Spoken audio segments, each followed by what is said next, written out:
What's going on, fellas? I've got a 2003 Dodge Ram, and I'm using this truck to point out to you some important fuses for the operation of the power door locks. And I'm also going to show you where you can find the circuit breaker for the power windows.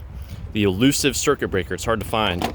So we're going to start with the fuses for the power locks. They're all behind this cover, which we removed by unscrewing this piece and pulling up. There's a total of 3 fuses for us to check. By far the most important one is fuse 22. Which is right here. This provides the power for the door locks. Fuse 18 is here and 28 is there. You can read the numbering there if you kind of clean it up. And best I can tell, 18 and 28 are there to provide power for illuminating the switches.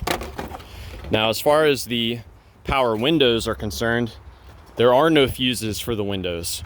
Instead of a fuse, a circuit breaker is used, which is, you could argue it's better than a fuse because it's able to reset itself when it blows. So we're gonna pop down here. This may be tucked behind the harness, which is why it's hard to find, but this is where you'll find that circuit breaker. They have a white plastic covering on there. You just grab it and yank it off. This one actually kind of broke a little bit when I removed it. That will reveal the circuit breaker for the power windows. So you can remove the power window circuit breaker by just yanking on it. You cannot visually inspect these to see if it's good or not, but a normal 25 amp fuse, a larger size one, may fit in that space right there. You could also use a circuit breaker to check to see if you have continuity through there.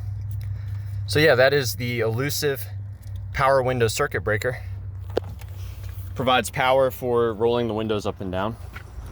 One other troubleshooting step I want to mention, you know, these trucks are getting old. I've heard of bad connections on the back of the master switch causing issues. And also keep in mind, whenever you open and close the door, you're flexing all of the wires that are in this harness. Sometimes they can break apart and make bad connections. To try to check for that, what I'll do is I'll hold a switch in a certain position, and while I'm holding the switch, I'll open and close the door and see if there's any angle at which the window starts to respond.